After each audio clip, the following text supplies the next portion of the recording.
This video is sponsored by Card Kingdom. You can visit their store by using my referral link in the description below.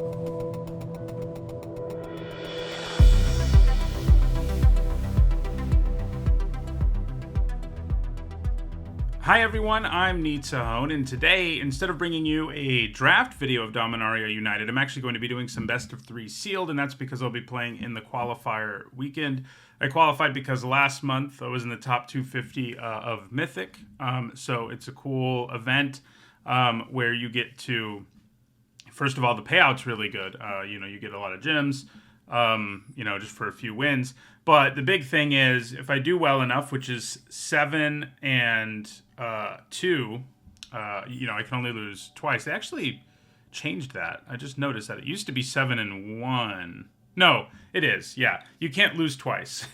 These two notches are here. Yeah, if you lose twice, you're out. So you don't have much of a margin for error. You can only lose once, and you have to win 7. But if you do that, you qualify for day 2, at which point you have to do this again. But the payout's even better, and if you do well that day, you get to qualify. That's what's called Qualifier Weekend for the Arena Championship and or the Pro Tour. So, it's pretty high stakes because, if you do well enough, which involves going 7 and 1 or better 2 days in a row in sealed, which is hard. I mean, it's, the probability is challenging. You only have one shot at it, too. It's not like the Open. You have one chance. So, yeah, but hopefully we can do it. If we don't, it's still a learning experience. I've been playing a bunch of sealed to prepare for this, especially best of 3 sealed. So not normally something I would play, but I did play it in this instance. So I'll be back with you when we open up the packs and figure out what kind of deck we want to build. All right, so let's see what we get. It's funny, the rares are important, but if I can just get like 2 Wingmantle Chaplains, that'd be cool too. Okay, so we didn't really get any rares I would call straight up bombs, unfortunately. And I think Timeless Lotus and Argosy are only playable in really specific situations, so I don't love that. We do have some fixing and Painlands, but these 2 rares are actually really powerful, the Beast Caller and Ether Channeler. So that's nice. But like I said, in this sealed format, it feels like the most important things are, did you get defenders, especially Wingmate Chaplain, and how much fixing do you have? Can you play all the things? So we'll see. See what we got. Looks like no Wingmantle Chaplain, but our white does look pretty good overall. I guess I should do this. Yeah. No Wingmantle Chaplain, but our white does look quite good. I mean, Night of Dawn's Light and Prayer of Binding are 2 of the best uncommons in the set. I also really like Love Song of Night and Day. Basically, all of our white cards are very playable. Destroy Evil's quite good. These aren't especially good unless you have Defender payoffs, and we don't have the one that really matters, unfortunately. So we're probably not playing it, but our white looks pretty good overall. Blue is where we have our Ether Channeler, who's quite good. Yeah. It doesn't look great other than that. I do love Tolarian Terror. If we have enough fixing, maybe we splash a Terror in a spell-heavy deck or something. Or the Ether Channeler. That's the other question. Do we have fixing? We'll find out. In black, we've got some good stuff. Cult Conscript, in draft, this is really great for the more aggressive decks that can punish all the domain decks. It is harder in sealed to end up in a draft, an aggro deck, just because you have to make certain choices to end up in an aggro deck most of the time, and you can't make those choices in a draft here. So you usually end up in slower decks. But we do have the Black Knight, too, which is pretty sweet. Cut Down's great. Like I said, Cult Conscript's great. Tribute to Urborg's really good. Shadow Prophecy's nice. So black looks pretty good. Red, we've got a Lightning Strike and a Flowstone Infusion. Yeah, red does not look very good overall. If we can splash Lightning Strike, that's cool. Okay, so in green we have 3 Bite Downs. That's a good start, especially if we're going to be more aggressive. Vine Wall is good for setting up domain. Beast Caller, like we said, is really good. Okay, we've got Mossbeard Ancient and Morrow, which are both quite nice. I think it looks like we should probably do some sort of domain thing, but it's going to depend on what our mana tells us we can do, basically. So that's key. So we do have a Sunlit Marsh. the Adarkar Wastes, the rare we opened. We do have both black-white signposts, which is intriguing, because I do think our black and white both looked really good. We could try to make black-white aggro work. We do have some of the tools to do it, I think. We do have a Shield Wall Sentinel, but yeah. Let's see what that looks like. I mean, normally, I do have some powerful green stuff, and I think our secondary option is going to be going that route. We don't have great fixing either, so in terms of ending up in a domain type deck, I don't love it, but we do have both blue-green signposts too, which is probably the other route we go, like a base blue-green deck that splashes for stuff, but like I just said, we ended up with 2 grottos, which are fine, but I'd much rather have dual lands with 2 types, so we didn't actually get very many. We got 1 Sunlit Marsh and 1 Bog, and that is not good. This has a type 2, should be noted, but only 1. Yeah, so we did not open a good pool for domain, which is, like I said, usually kind of where you end up. So it kind of looks like leaning black-white is the way to go, because our fixing is kind of awful. We do have the vine walls, which you have to count a little. They can dig you deeper, so that helps some, but you still really need dual land types, and we don't have them. So let's see what black-white looks like. I think it looked pretty good based on our cursory glance. Obviously, we'll play this. I will stick this in here, and I thought we had another. We do, the black-red one. Probably don't end up using those things. Yeah, well, yeah, okay. So, like I said, I like the looks of this. We're not going to be able to kick this unless we put in grottos, but 2 vanguards. Yeah, I mean, all our white cards are nice, other than the drawbridges. So that's, that looks pretty good to me. It's going to be a little sad if we go this route. We're not going to play, like, any of our rares, but, while Ether Channeler and the green 2-mana 2/2, the Dryad, are, like, good, they're not amazing. So I think maybe we'll just try to run people over doing dirty things, because we have the means to do it, I think. Man, we don't even have the ability to splash green. We're going to end up running grottos just to unlock the full power on some of these cards. We have a lot of goblins. Tribute. Yeah. So, kind of what I'm looking at. I don't think we're in love with the idea of Shadow Prophecy in this deck. I mean, I guess it's okay, but I think mostly we want to just be really assertive and run our opponent over. The one thing we're missing that, well, I guess we sort of have it. As I say, a mass pump effect. We have it on the Vanguard and on Aeron, so we have it, but we don't have a spell-based one, which is kind of sad. But, yeah. I mean, green is really intriguing, too. We're going to take a look at it. Unfortunately, they don't give you the ability to build more than one deck, which is quite silly, but that's that's how it is. I mean, we could take a look at green-blue. I don't hate looking at red-white, although our red's not great. But yeah, I think we end up running... Do we have any reason to run a Bog? I don't think so. No. So, and 1 Bog isn't enough to splash like Lightning Strike. So, I don't think we run the Bog. We do run Marsh and the Wastes, because the Wastes can allow us to... I think I already have something that has a blue... I was thinking I did. Maybe I'm insane. Okay, maybe I am. The portal might make the cut too. But yeah, we want grottos. At least 1 grotto, maybe 2, and maybe Thran portal. How many combos do we have with the Argosy? Unfortunately, it can be kind of funny with LSL Core in terms of gaining us life. Same thing with Cavalier, but that's about it. Make a 1/1. Yeah, it's not very good in our deck, unfortunately. Yeah. So, we do want 1. I don't think we want more than 1 Urborg Repossession. If you're in like a dirty domain deck, Urborg Repossession and Shadow Prophecy are great. They're a little less good in this deck because, I think we're kind of shoved into aggro here. We don't have a whole lot of option, but, yeah. So, probably cut like... How much do I like the Root Weaver in a deck where I'll be I will be kicking it like on occasion with the help of these. Not that much. But I think maybe I like it more than Shadow Prophecy. I think maybe we just run one Repossession as sort of our grindy late game card. I mean, yeah. We don't have any of the really cool combos. With Cult Conscript, you can do silly things sometimes with like the Phyrexian Horse. Sack it, sack a 1/1 token and then sack the Conscript. Get the Conscript back, sack it again, like in the late game, and you have a bunch of mana. That's pretty sweet.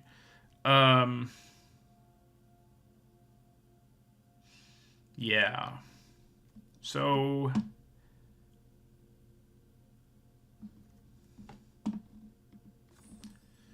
don't think I really want to go any lower on creatures, so I think I cut Shadow Prophecy. Although maybe I should just go with Prophecy over Repossession, because with Repossession, if we can't kick it, it's really not that impressive. And it's not like we have any individual insane creatures. I mean, this Signpost is super powerful, and so are both of these Knights, but yeah, we don't have like a bomb. So I think we go Shadow Prophecy in the end. Well, I say that, and then I'm like, wait a second. I'm only going to get to like 3, ideally, with Shadow Prophecy, so I think that does mean we want Repossession more. So sad we didn't get Defenders or Fixing, but maybe we'll just run people over with the other stuff. Do I actually want 2 Grottos in this deck in the end? And do I actually want a Thran Portal? I'm not that interested in the land types, so I think the Thran Portal is mostly just downside. I mean, yeah, I can play it in name green, and I could play it in name, black or white, but the whole comes into play tap thing hurts. I don't care about land types at all in the deck, so yeah, I think this is probably better. Yeah. Looks solid. I'm a little worried that decks will be able to go over us, but I think this is where we end up. Like I said, we'll take a look at another deck real quick, too. See if we'd rather do that. I do think our blue-green looks powerful, and it would be if,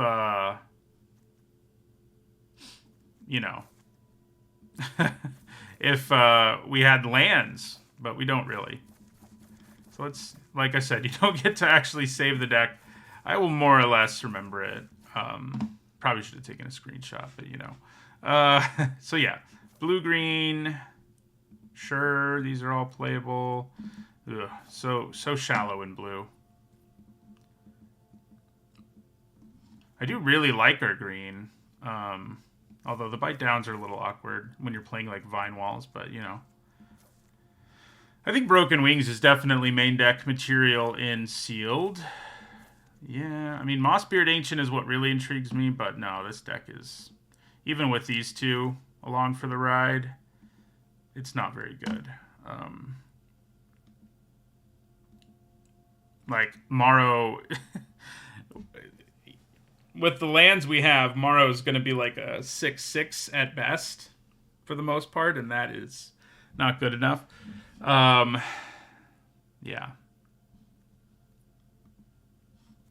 This is definitely, in terms of fixing, the worst pool I've opened in like, I don't know, 15 sealeds. So, but yeah, I think our only option is really, yeah, I mean, our red blue's not good enough. And white and black, I think, are just our best colors, despite having no rares in them. So, yeah. So back to this we go. 1 Repossession. I might want Battle Rage Blessing, actually. I didn't pick that up the first time. Don't really want the Abomination. Too much downside, not enough upside. Oh, I did have a blue kicker. I wasn't insane.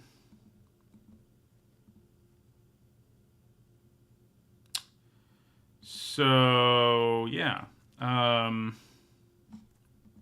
What am I missing? These two? The Sunlit Marsh and the Darkar Wastes. And then at least 1 Grotto for off-color kicker reasons, namely Urborg Repossession. I It's a bummer. Both the Repossession and the Shadow Prophecy just not going to be awesome in the deck. But, yeah, I do think we run 2 Grottos.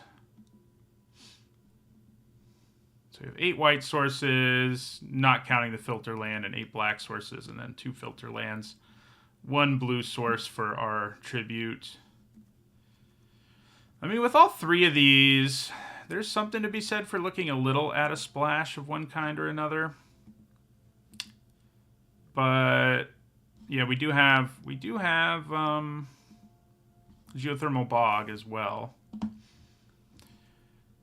So yeah, I mean, what would I splash? I mean, we could use maybe a little more removal. We have a decent amount. So I wouldn't hate Lightning Strike, but I feel like we're just straining our mana at that point. I think this is probably just better. We also don't want, we have 4 1-drop creatures, so we don't want too many tap lands. So, that matters. And right now, as currently constructed, playing a black 1-drop creature on turn 1 is kind of tricky, because we only have 7 black sources that come into play untapped and can make black right away. Still think it's worth it, but yeah. All right. I need to cut 1 card. Is it just Urborg Repossession? Because that would smooth out our mana even more. It would give us even less late game, but I think we're kind of hoping to run people over. And kicking Repossession with 2 sources of green in the whole deck, yeah. You know what? We're just going to streamline our mana. That's, I think, what we need to do. That's the hand we were dealt. I want to say literally, but this isn't a hand, It is cards, but it isn't a hand. All right, so yeah, I think this is the deck. Looks solid. Like I said, worried we're going to get overpowered by domain decks, but hopefully we can run them over first. I was saying, at the beginning, I was like, it's hard to end up in an aggro deck. You need certain things to happen, and they just don't happen in most sealed pools. But they kind of did in this one. They kind of did. Which was interesting. We definitely want to play first. All right, good. Turn 1 Conscript feels pretty good. I do think putting the Blessing in was good. That's kind of a bummer that we didn't get the white trick. That's much better, but, what are you going to do? So, let's hope there aren't any sweepers in our opponent's sealed pools. All right, so get in with the Cult Conscript. Play the Marsh. Play a Swarm. One Mass Pump instant would have been nice, too. Again, I know we have 3 Mass Pump spells. This is kind of going the way we wanted to so far, though.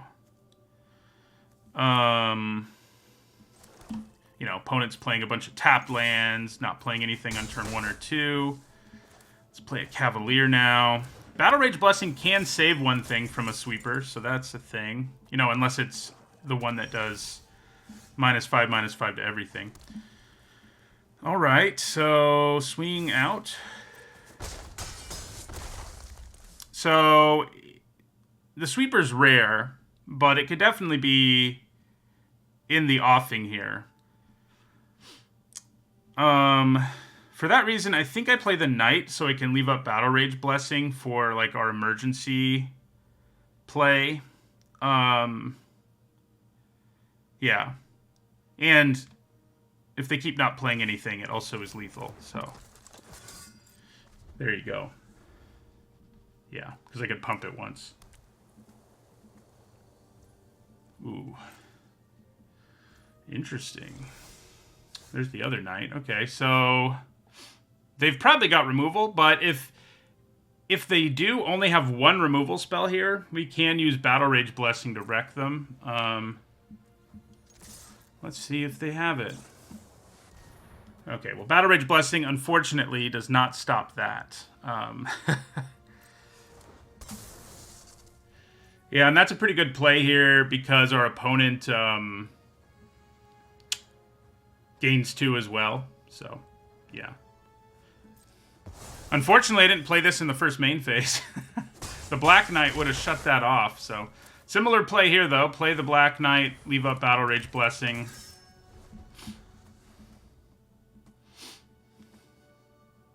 All right, well, that's kind of how we want these games to go. Game 2. So that's the bad news. His opponents can sideboard for us. That's the bad news for us. We didn't see a whole lot.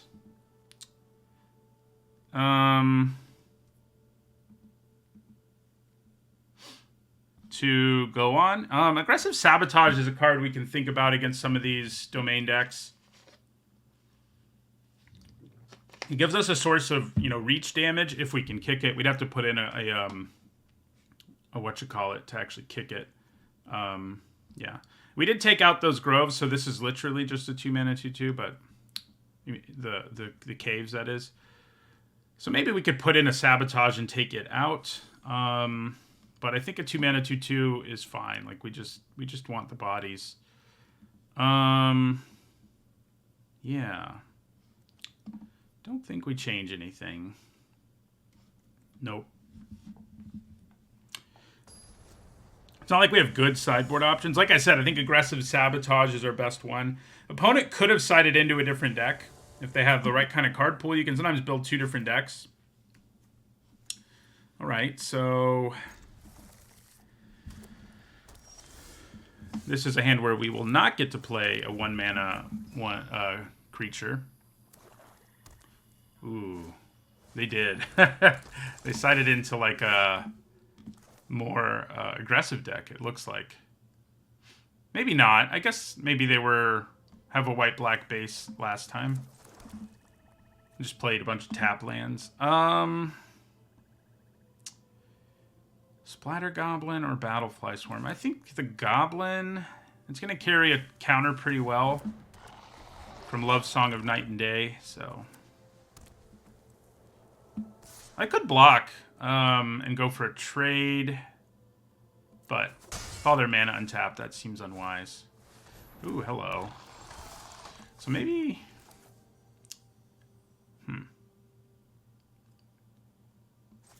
It does cause some problems, but I think we still go Love Song here. Make a 1/1 bird. Theoretically, next turn we make this a 3/2 and this a 2/2, and then we could play Captain's Call or whatever. We're probably taking 4 here. Our opponent is the beatdown now.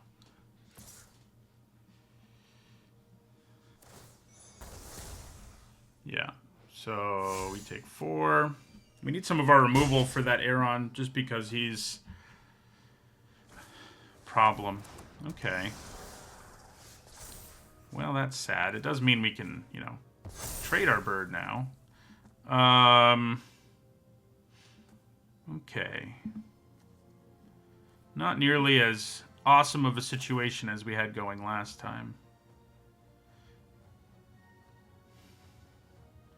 Do I just attack? I don't think so. I do think I attack with the 2/2.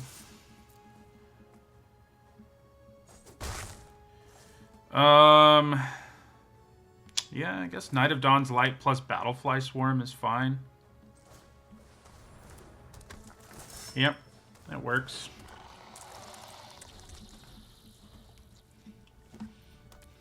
Yeah, I guess it's the same deck. They just had a bad opening hand. Their deck's not...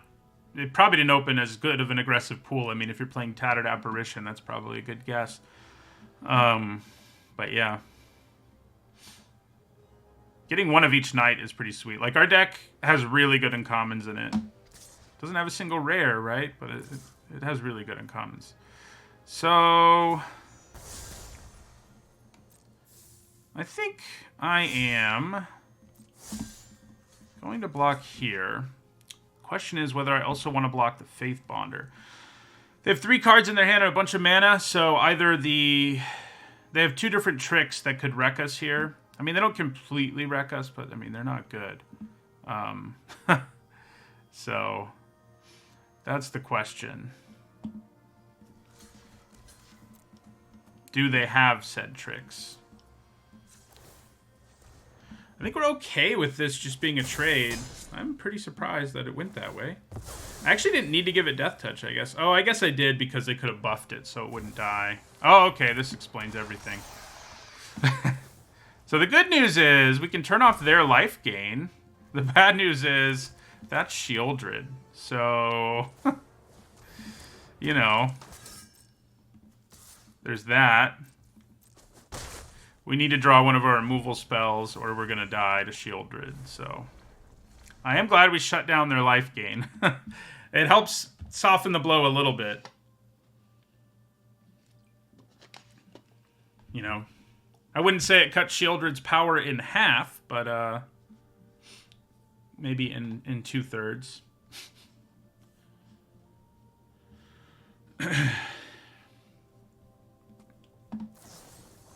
Okay, that's not a disaster.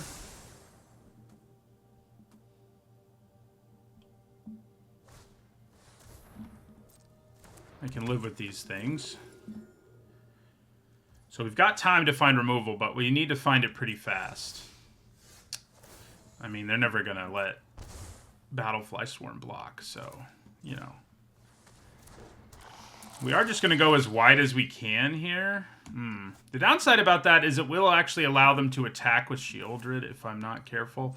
So, yeah, now we do it. Because now we can at least block with the Swarm. And we don't really want them to attack with Shieldred, so...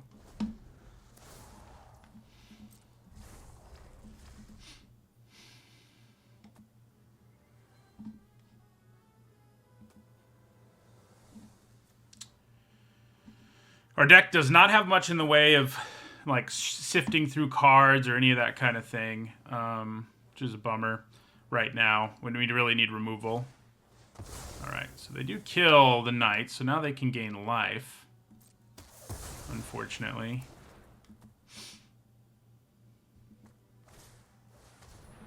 Okay. So if I can kill Shieldred, I think we have a pretty good shot at winning this thing. Obviously, that's a pretty big if. Oh, hello. It'll even gain us 3 life. So that's pretty good. We are at a big disadvantage now, but I think we can turn that around. So let's play our Prayer Binding. Ooh, they can just sack Shieldred is the unfortunate thing to keep us from gaining the life. But we do want to do it now when their hand's empty so they can't use a trick. But yeah, we don't get to gain the life. On the plus side... Does that mean I attack with anything? Yeah, probably not. You know what? I think it does. Yeah. So we're both in top deck mode. I think our board is slightly better, but we have significantly less life. If I'd gained that 3, I'd feel better. So it's going to come down to how well we draw, obviously. All right, so I think we do this. Oh, whoopsies. We don't want to do that, actually. I didn't leave black up. So we also don't want to take 7. Dang, I didn't think that through. I shouldn't have attacked with the knight, not because the knight wasn't a good attack, but because I needed to leave up black mana. All right, so let's do this. Take 4. Hope the one card in their hand is not a trick.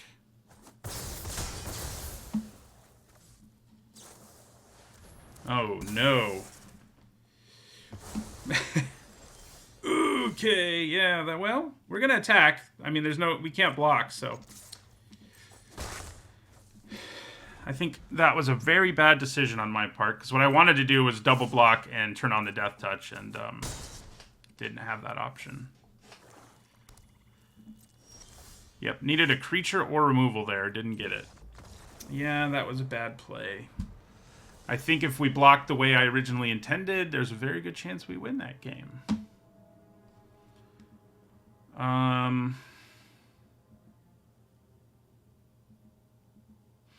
Yeah.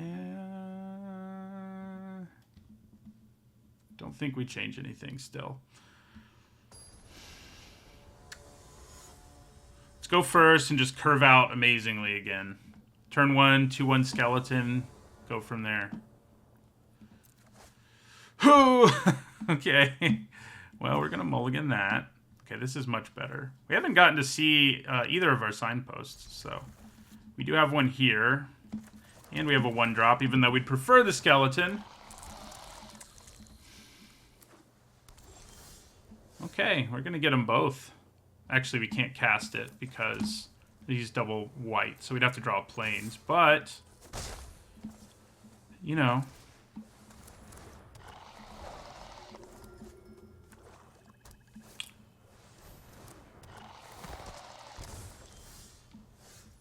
Okay.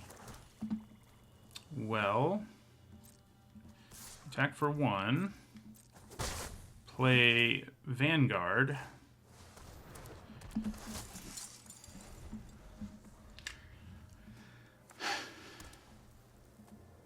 I'm not loving this, just how many cards they have in their hand and how many we have, and etc. It's not appealing. Okay, that helps. Do I just bash in the air here? So playing Splatter Goblin is actually pretty good here. But I could actually wait and sack it to kill the Herbalist. Like, it takes a couple turns, but that's going to be pretty strong. Alright, so I think we just attack with the Swarm. Play Aeron. Go up to 22. Next turn, play Splatter Goblin and sack it is a pretty potent play. Okay. Well, now that's not going to be possible. I wonder which they go after. They go after Aeron or... They go after Aeron because, I guess... Yeah, that ability scares them right now.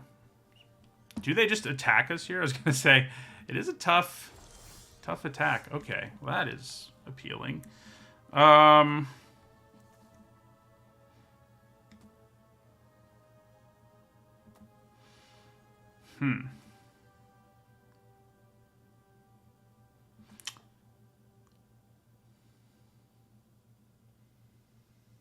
Unfortunately, it doesn't really open up any new possibilities, like the cut down. I mean, it doesn't allow me to attack any better or anything this turn. So, we're just going to attack for 1 again. Play Splatter Goblin. What we really need to do is get the Vanguard's ability online, and, yeah. No Shieldred, no Shieldred. Even though we could have won that last game if I wasn't bad. Okay, so I think we're going to fire this cut down off. I just don't know what I'm going to hit with it. I mean, the 3-2 probably, because if I buff my whole board, a 2-1 can't effectively block it. So, see if it works, first of all. Significant chance it doesn't. Like, they've been holding on to tricks, hoping we'd attack into them, probably.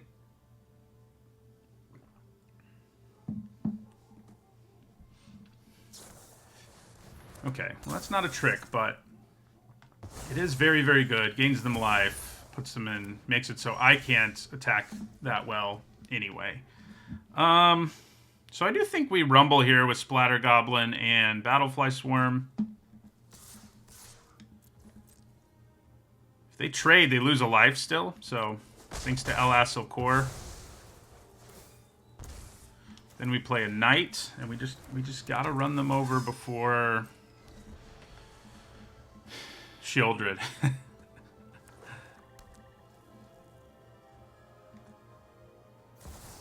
Oh my god, they have Sarah Paragon too? Okay. Luckily, we do have life gain turned off, but obviously that is a massive problem.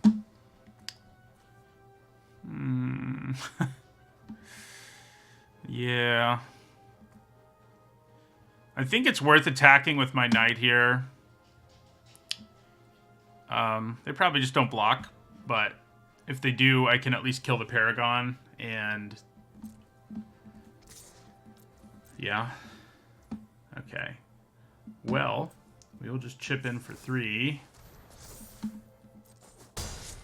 And then play Occult Conscript. But now they get to play this out of their graveyard. Man, that's brutal. You know, when you don't have any of your own bombs and your opponent slams a Shieldred in game 2, a Sarah Paragon in game 3. Interesting.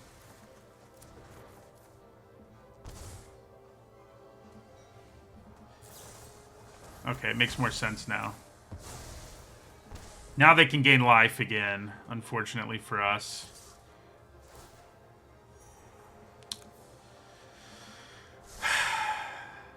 So demoralizing. Alright, so we're going to take 2. Going to play their Abomination from their graveyard, or not. God. Alright. Really, really frustrating that, the way Game 2 played out, I really think we probably win if I had not attacked that turn, so I guess I deserve it, but it is nonetheless frustrating. Do I block with Battlefly Swarm here? It lets me get back my Cult Conscript. The downside, of course, is I'm not holding back the Paragon anymore, and I think that's probably more important. Yeah. Don't think we're winning this first match. The problem is, both with the Paragon and Shieldred, like, yeah, if you get removal, you can sort of walk away unharmed, but not really. Like, these are two,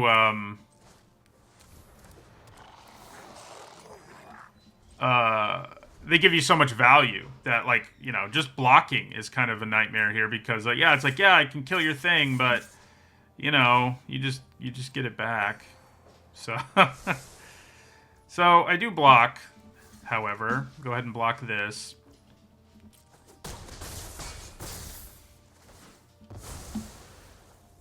They gain 2 life. Oh, it does get exiled. Yeah, so things they've already brought back. I forgot about that.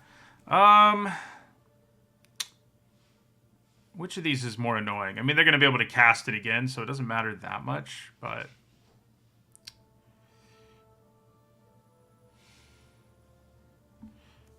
I guess the Herbalist.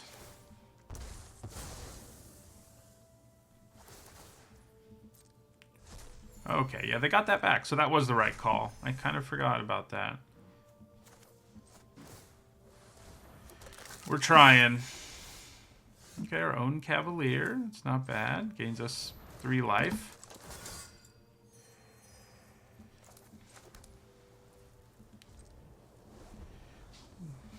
I feel like we're at sort of an inflection point here where if I can draw the removal, I might be able to come away from this. So neither of these have died yet, so they can get them back. Correct. So I don't really want to block them yet. I think we just take 4. Oh, good. So now even if we do get removal, we've got that to contend with.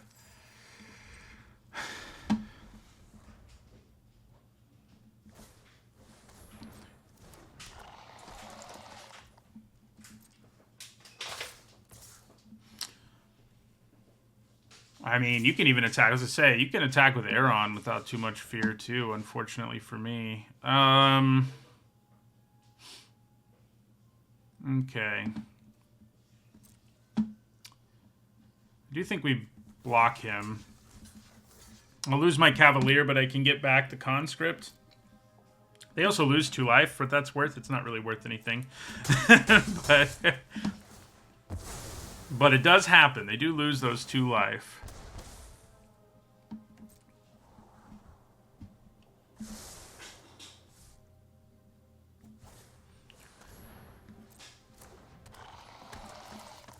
Look, I can bring back a creature too. It's just not nearly as good. Yeah, they got us. That game 1 went just how we want this deck to go, but...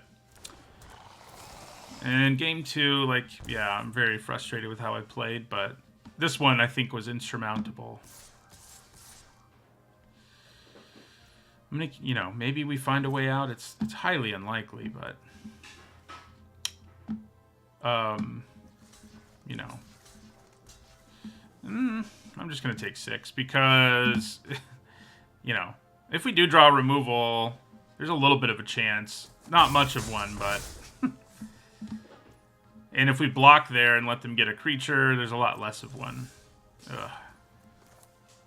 Wonder if this is a 16 land deck, incidentally. I wonder if I made a mistake there to add to my mistakes. I think maybe it is. I'll have to look at it after this game.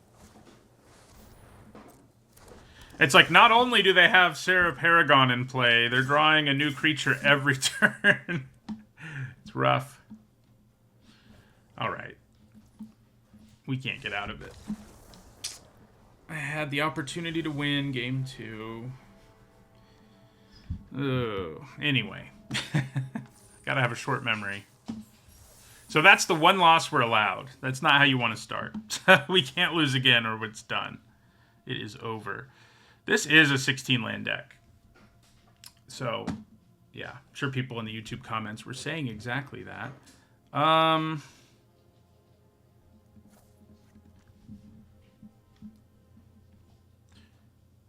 Yeah. So... Probably just put in another Splatter Goblin. Just, the Abomination's, like, okay, but I think Splatter Goblin has so much more utility that I'm more interested in it.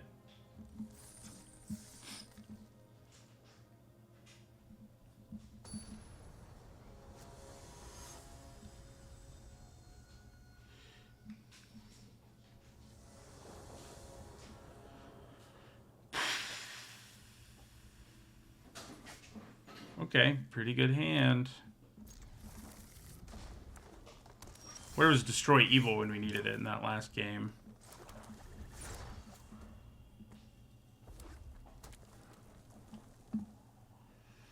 So in the last one of these, we went 4-2, which was, I felt like, a pretty good record for the level of competition that it is.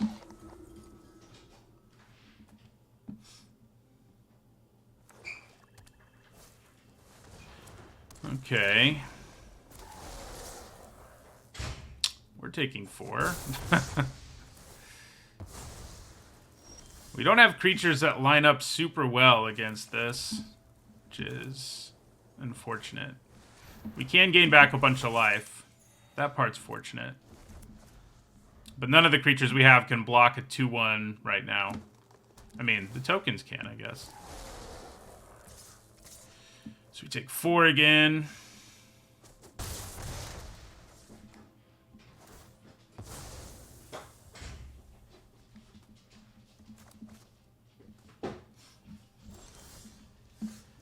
Okay. Well, I do think we probably attack with our Vanguard.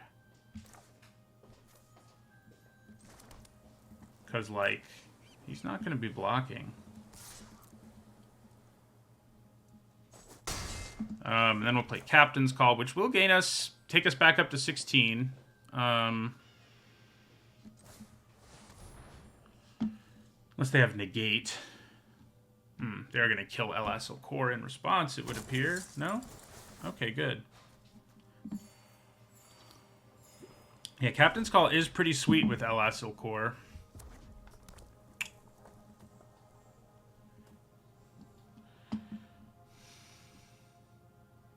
Are they going to cast, like, a Fire NATO on it? Looked like they might for a second there. Do we just take 4 again? I could buff the whole board this turn. I think we just take 4 again.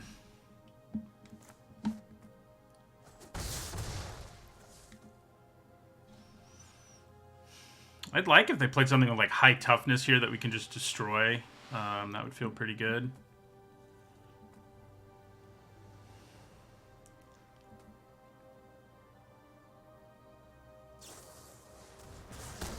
Okay. So much for that. Both times we've been like, okay, we can pump all our guys the next turn. Our opponent's been like, nah, you can't. Okay, so there's this. Doesn't help that much. It will someday, once it untaps. But yeah. Feels like, you know, other than that game 1 that went exactly how we wanted it to go, Our deck just isn't powerful enough, is how it's felt for the most part. I think we take 4 again. Yeah. So this is going to become a 4/4, and then we can kill it with Destroy Evil, so at least there's that.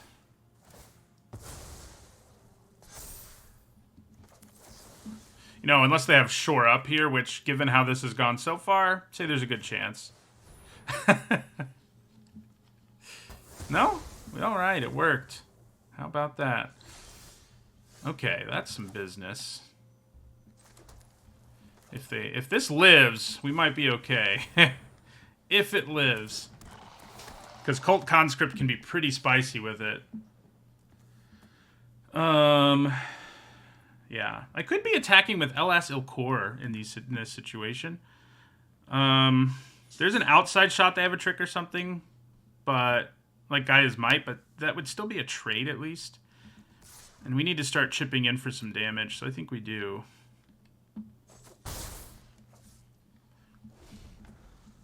Probably should have been doing that all along. Not playing my best today. What a good day for that to happen. Flood out, opponent. Should have given this Vigilance, you know, so he could rumble and then buff himself. It's good stuff.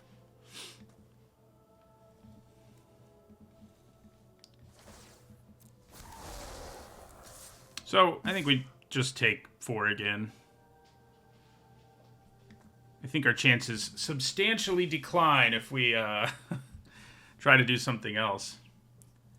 Like, you know, a trick really wrecks Aaron. I mean, I could block this with a 1/1 and this with a 2/2 and then just bring the 2/2 back. But that's not great when we're trying to go wide in the first place. So I think we just take 4 again. I do gain 1 life back if I do that, and they take 1. So, I mean, it does a thing, but it doesn't feel like it was enough of a thing. Okay, that's pretty good. Do I just want to jump to the counters? I could also consider drawing. I don't think it's what I do here, though. I think we probably just do Chapter 2. Okay. So I think everything in the middle here, well, maybe just everything, is going to rumble.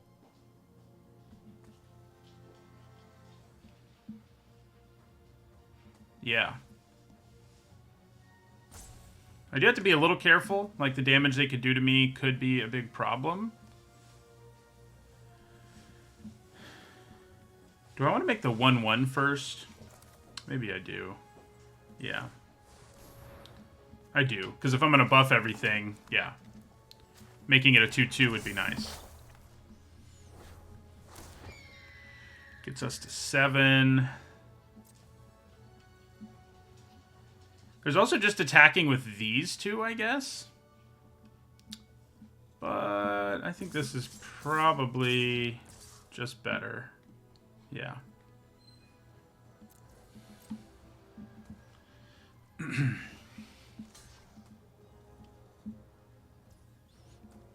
Okay. So we're gonna sack.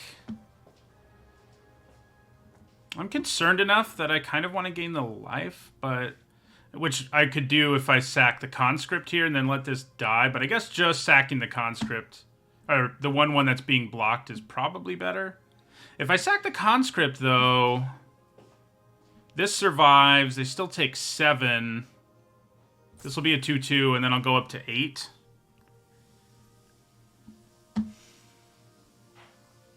Oh, then I can't get it back, actually. So, yeah. We sack the 1/1 that's being blocked. We are in a bit of danger here, but I think we had to take this risk. I mean, like I said, the alternative was that we attacked with...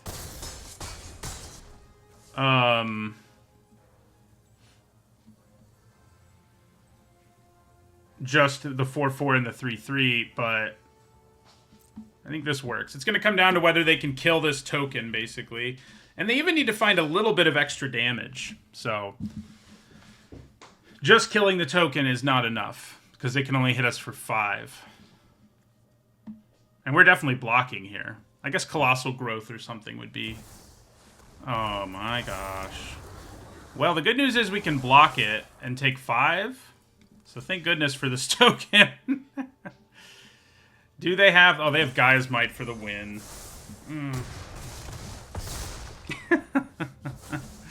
Okay. Well. Alright then.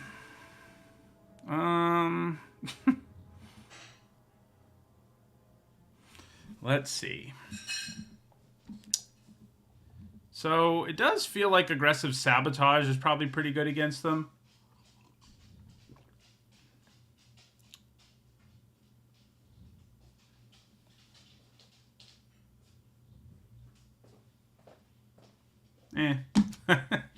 We just don't have the card pool. I mean, the one thing to think about is siding into, like, a green or white deck. Like, that's a thing. And that could have been a decent route for our deck. You know, these cards wouldn't have been very good, but, you know, the Beast Caller and decent creatures aren't bad. But it's still pretty shallow. Like, our black is definitely better.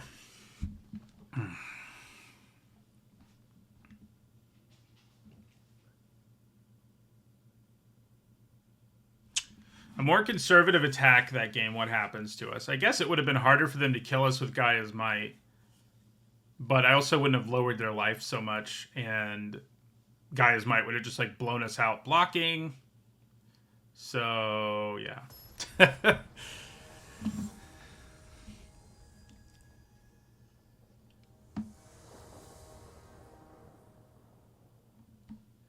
Play first. Oh, man.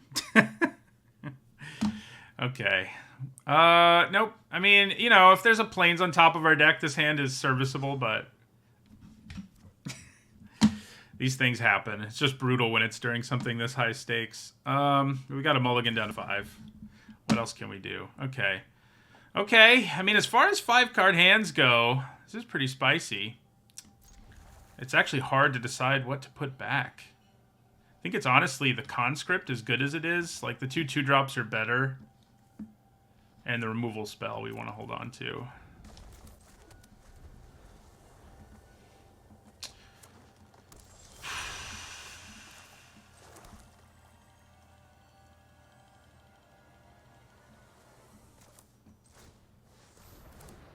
We do have life gain in our hand. Well, yeah, and in play. Okay, our opponent is having a slow start. Don't hate that. They don't have white mana, so I'm free to attack here.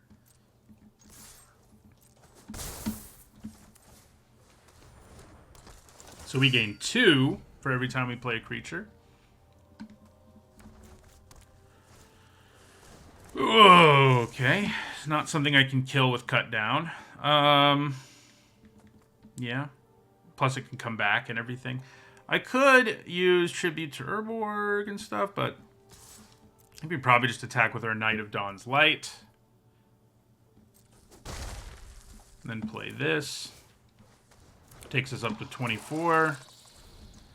But our run may be nearing its end. The amount of value our opponent has in their hand. Oh my god. This is one of the worst, like, bad beats sealeds I've ever done, and of course it's at this thing where we keep seeing these insane bombs. Okay. How do we get around this? I guess Tribute to Urborg plus Cut Down would work. That's kind of funny. Yeah. All right. Well, yeah, I'm just going to attack. And then play Cult Conscript. We can gain a lot of life. I mean, 2 life every time you play a creature is kind of legit, but, you know.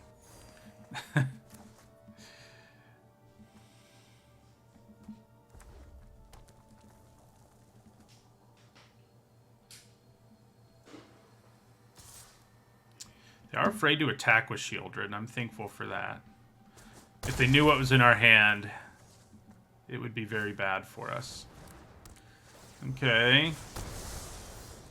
Okay. Alright, so we're passing here.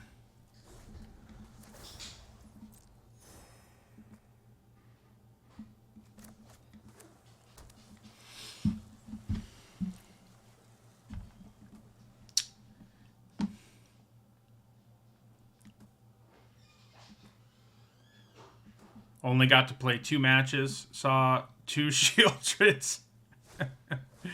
I can kill that with cut down. That might just be better. Although the Battlefly Swarm being able to trade for things, like everything, is definitely good. And I can also just block the 2-1 with Knight of Dawn's Light, so not really a reason to cut down Lagomos.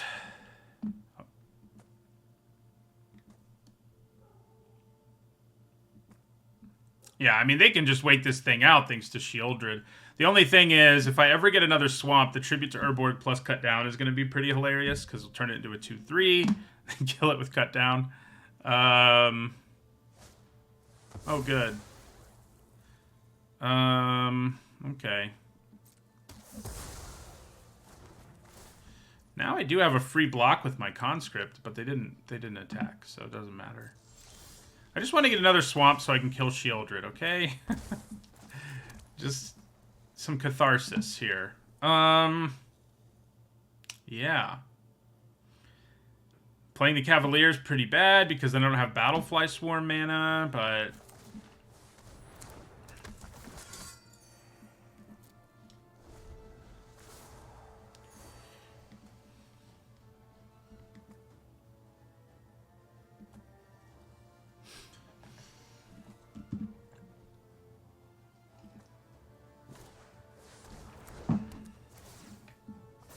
yep. Ooh, yeah, attack with that.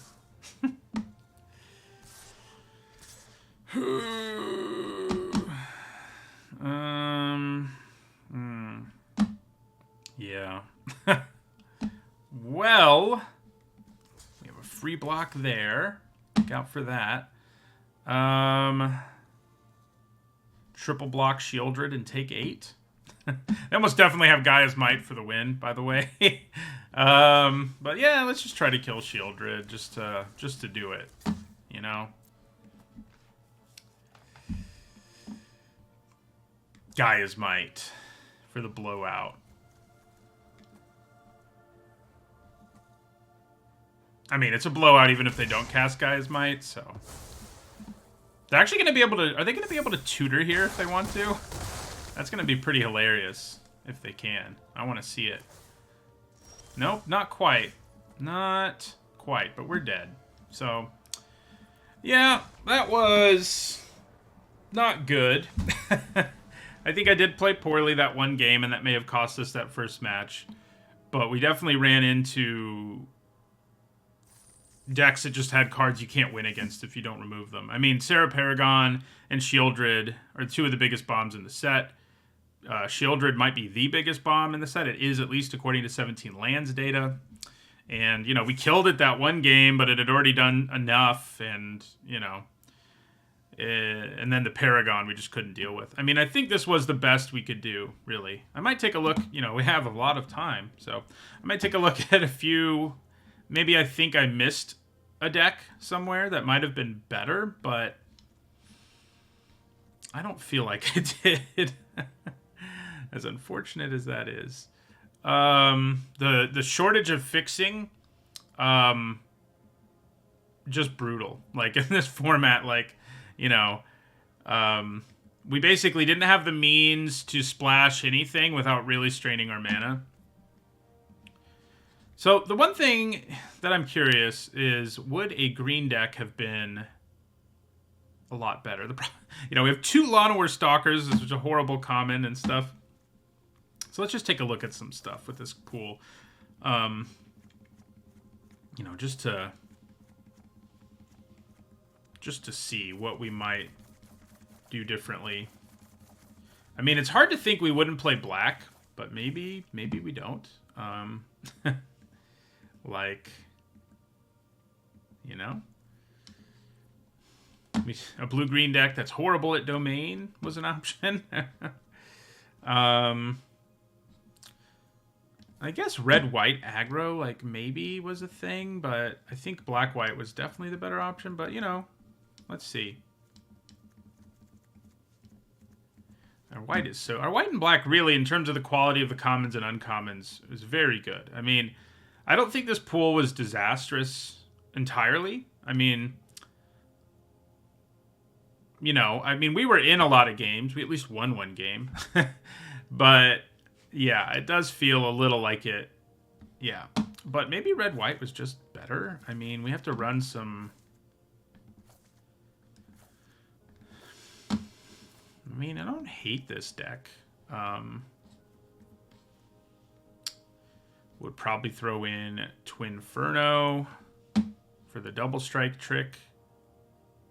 It's not a disastrous deck, I don't think. The other option is, did we actually have a domain deck we could have played? And I just had to play like a bunch of basics and hope the Vine Walls hit things. That seems questionable.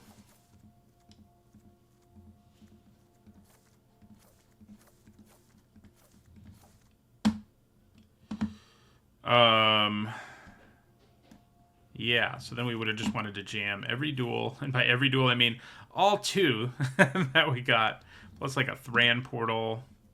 And the Grottos, I guess, would make it two just to... And then we'd be playing both those powerful signposts. I mean, Tatyova is bonkers, for sure. And you don't really need to be domain for Tatyova to be good.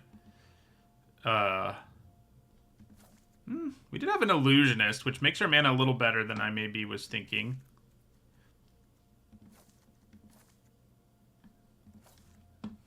But still doesn't seem great. Like, I guess we're playing the Scavenger, the Tide Turner... with the lands we're playing.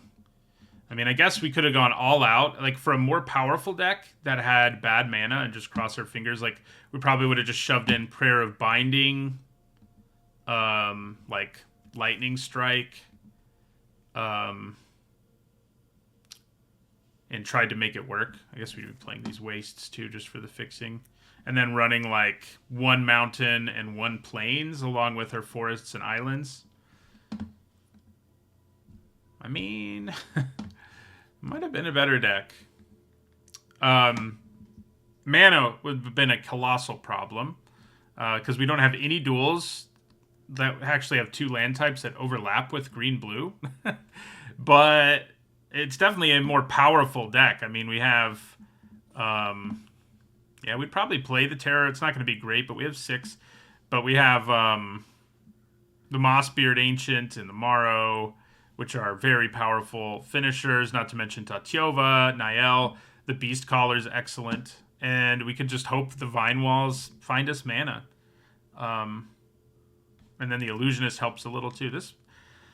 This deck would have had really bad mana, but it would have mostly just been a green-blue deck. And then we would have, you know, hoped...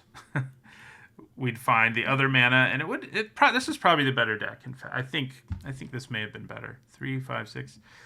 So we'd need to put lands in. So let's see what that would have looked like.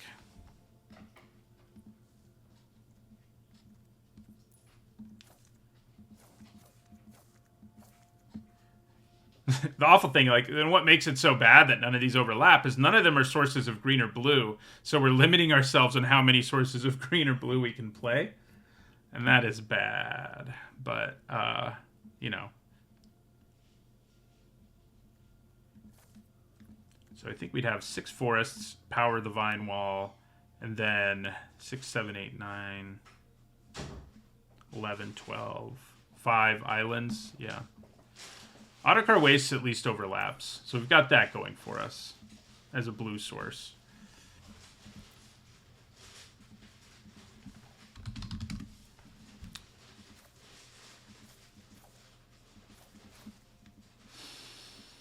Yep. So I would probably end up cutting, you know, the Sea Scavenger, just because it could help us find our lands, would probably have stayed in. Probably don't play like the Tortoise, which is unexciting. How many bite downs do we actually want in this deck? We do have a lot of creatures, but a lot of them are not very good. Like Barkweave Crusher, like probably cut one of those. And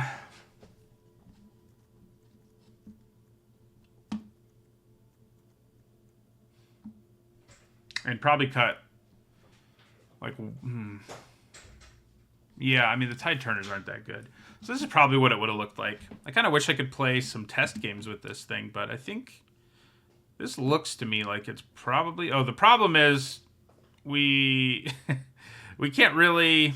I guess we could without running a mountain or a plains and just hope we get these things and the grottos. I guess it would have been okay. So yeah, it probably would have looked like this. Is it a great deck? No, I don't think we had the possibility of a great deck in our sealed pool. But I do think it was probably better. I mean, our problem wouldn't have been getting overpowered when we lost. It would have been getting destroyed in the early game because our mana wasn't working. But because this deck is so green-blue, the whole mana angle isn't as important as I was thinking. I mean, yeah, Niall and the Morrow aren't going to be at their best, but they'd still be pretty good, I think. And, yeah. I mean, we could even consider not splashing either of these and just running all of this. I do think these are both so powerful that you want to, and it's not that hard for us to do. But, because of the grottos, but yeah. Well, this is probably a better deck. If I had to guess. And I do, because I don't have the option of playing it. You know, these are definitely more powerful cards, that's for sure. So that will do it for this video. Unfortunately, we didn't do, we didn't even get close to qualifying for day 2, and we didn't even do as well as we did in the last one. But you know, these days I'm hitting the top 250 of Mythic most months, and when the format for the qualifier is limited, I intend on playing it. So, you know, we'll have more chances at it. When the format's not limited, I'm probably going to skip it, but just because I'm not as confident in my ability. Maybe I shouldn't be limited either after today, huh? Yeah, and what's a bummer is we don't even get that many gems. You know, there's no entry, so it's 500 free gems, but it goes up by a ton. Like last time I won 4 and got 7,500 gems, which was like, okay, it's a nice consolation prize for only winning 4, but when you don't win any... But as we saw, I may have deserved it. I think maybe we had a more powerful deck in our card pool, and I think I had a real opportunity to win game 2 in our first match. So thanks for watching, though. Hopefully this was enlightening for you, if nothing else, and I'll see you guys in the next video.